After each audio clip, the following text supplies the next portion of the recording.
June 23, 2023 was one of the most shocking days in modern Russian history when the rebellion of Yevgeny Prigozhin and his private military company Wagner posed an open challenge to the Vladimir Putin regime. This event was not only unexpected, but also demonstrated the internal weaknesses and cracks in the system of power that Putin had been building for more than 2 decades. The rebellion began when Wagner's forces withdrew from the frontline territory of Ukraine and marched toward Moscow after Prigozhin accused the Russian military leadership, including Defense Minister Sergei Shoigu and Chief of the General Staff Valery Gerasimov, of incompetence and even deliberate attacks on his units. Wagner's men quickly seized key military facilities in the city of Rostov-on-Don, effectively taking control of the command center responsible for Russian army operations in Ukraine. What struck observers even more was the almost complete lack of resistance from Russian security forces.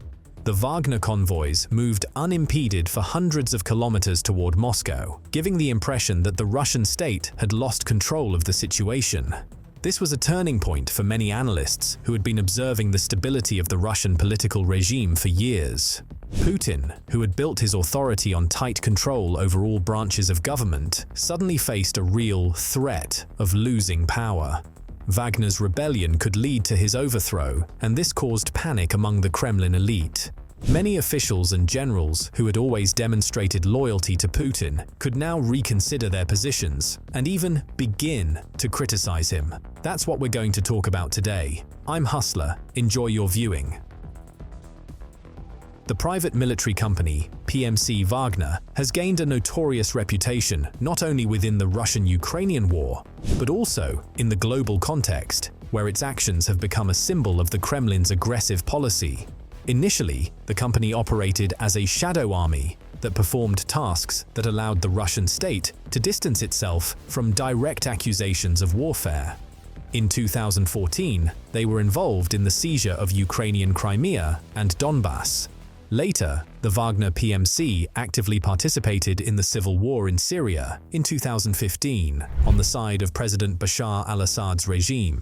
Russia used mercenaries to protect oil facilities, fight anti-government forces, and conduct offensive operations. In 2019, they fought in Libya on the side of General Khalifa Haftar. The mercenaries performed tasks to storm government positions, guard key facilities, and train local forces. This was followed by several more military operations in different countries. Since the full-scale invasion of Ukraine in 2022, the Wagner PMC has become one of the main forces on the battlefield, especially in critical regions such as Bakhmut. Wagner employed not only professional soldiers, but also a wide range of mercenaries, including former soldiers and prisoners of the Russian colonies who were promised amnesty in exchange for their participation in the war. They were entrusted with important tasks in the most difficult and brutal battles.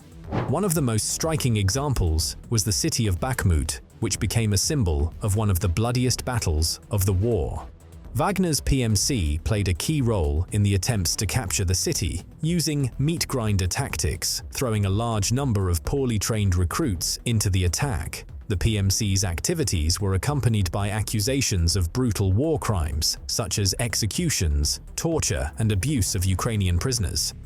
The company has also been accused of violating the laws of war and international human rights, but due to its close ties to the Russian authorities, these issues have not received adequate attention from official structures. The events that took place in the summer of 2023 radically changed the perception of the Wagner PMC and its leader, Yevgeny Prigozhin.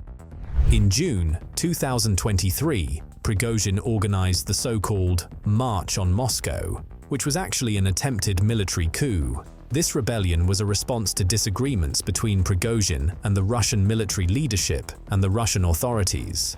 Prigozhin openly accused them of being unable to manage the military operations and of abuses that led to heavy losses among the Russian military. He also criticized the official command for poor supplies and negligence of soldiers' lives. Prigozhin's decision to lead the march on Moscow was the culmination of this conflict. On June 23, 2023, Wagner PMC units began moving towards Moscow from southern Russia, capturing several important cities, including Rostov-on-Don, where one of the main headquarters of Russian military operations is based. This came as a real shock to the Russian government and society, as no one expected such a powerful private army to turn against its leadership. However, during the march on Moscow, the Wagner PMC units received an unexpectedly positive reaction from a large part of the population. In the cities through which the Wagner men passed, the locals not only did not resist, but also actively supported the fighters. It is important to note that this was one of the most unusual reactions to a military coup in modern Russia, where the population is largely unaccustomed to publicly demonstrating their position on such events, especially under an authoritarian regime. In cities such as Rostov-on-Don and Voronezh, Wagnerites moved through the streets virtually unhindered, and people greeted them with cheers, applause, and photos in front of PMC vehicles. This reaction demonstrates a certain level of dissatisfaction among some Russians with the official military leadership and even the overall political situation in the country. Prigozhin, who was actively criticizing the Ministry of Defense for corruption, incompetence, and disregard for the lives of Russian soldiers since the spring of 2023, has become a symbol for many Russians of a straightforward and radical leader who is ready to take responsibility for problems and provide real solutions. His public statements about the need for change and cleansing the army of ineffective leadership resonated with a large part of society, especially among those who suffered from the negative consequences of the war, including relatives of the dead and veterans. The population's favorable reaction to the Wagner movement was also driven by deep disappointment in the government, which in the eyes of many Russians failed to provide stability and the promised victory in the war against Ukraine. Constant setbacks at the front, high casualties among soldiers, and information about corruption among the Russian army command created an atmosphere of distrust in traditional state institutions. In this situation, figures like Prigozhin were perceived as people who could change the course of events. The Kremlin's reaction was lightning fast. Putin issued an emergency statement, calling Prigozhin's actions treason and promising a brutal response to this rebellion. However, despite the formidable statements, the situation remained uncertain and the capital was preparing for a possible Wagnerian offensive. Meanwhile, the Wagner PMC continued to move toward Moscow without encountering any resistance. The army was mostly composed of ex-prisoners who had spent most of their lives behind bars and had a great hatred for the police and law enforcement agencies. This hatred fueled their determination and aggression, making the unit not only unpredictable but also particularly dangerous. The absence of organized resistance from state forces indicated that the country's leadership did not have the strength to stop the insurgents. This situation caused anxiety among the Kremlin elite because with every kilometer traveled, the Wagner PMC was getting closer to the center of power. Politicians realized that if they reached Moscow, the country could face a real coup, which would undermine the government's authority and show the weakness of the state apparatus. This threat seemed especially acute, given that the mercenary army consisted of people who had nothing to lose, and their hatred of the system was the main driver of their actions. However, the most unexpected development was the sudden end of the rebellion. A day later, and 200 kilometers away from the Russian capital, he changed his mind, a démarche that dealt a powerful blow to the authority and image of dictator Vladimir Putin. Against the backdrop of rising tensions, Alexander Lukashenko, the president of Belarus, mediated the negotiations between Prigozhin and the Kremlin. As a result, an agreement was reached to stop the march on Moscow. Prigozhin and his troops stopped. As part of the agreement, it was announced that Prigozhin and some Wagnerians would move to Belarus, and all criminal cases against them would be closed. In August 2023, according to the official version, Prigozhin and several of his closest associates died in a plane crash. This event caused a great deal of resonance in Russia and abroad. Many analysts began to point out that this could be a planned elimination by the Russian authorities.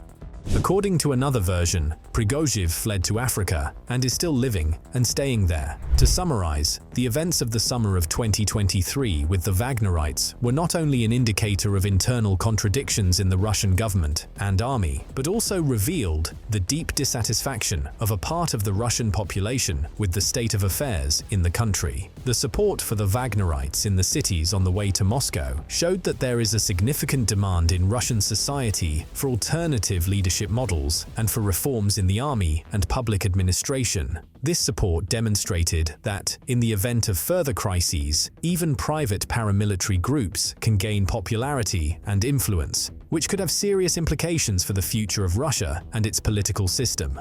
The Wagner PMC's march on Moscow was one of the most unexpected and dramatic attempts at a political coup in modern Russia. Although the rebellion did not result in open military confrontation and a loss of control by Moscow, it exposed serious problems in Russia's governance system and called into question Putin's ability to control the situation at country.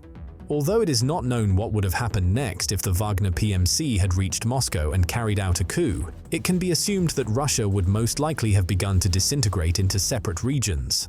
This would have been the result of a number of political, social, and economic factors that could have aggravated the situation in the country. If the Wagnerites had reached Moscow and seized power, Russia could have found itself in a state of political chaos. Power spinning out of control could lead to a power struggle between different factions: the military, political elites, oligarchs, and regional leaders. The emergence of new political factions could have contributed to the growth of regionalism when regions, losing confidence in the central government, would have tried to defend their interests. This could lead to conflicts at the local level. The capture of Moscow by the Wagner PMC could lead to an armed confrontation between the remnants of loyal forces and the new military leadership. Fighting in the capital and other cities could lead to significant civilian casualties and destruction. The paralysis of the Russian army's command system could have opened the door to further offensives by Ukraine, which could have taken advantage of Russia's weakening and regained all of its Russian-occupied territories. All of this did not happen, but this coup attempt greatly undermined the authority of the Putin regime and its government. Well, friends, that's all for today.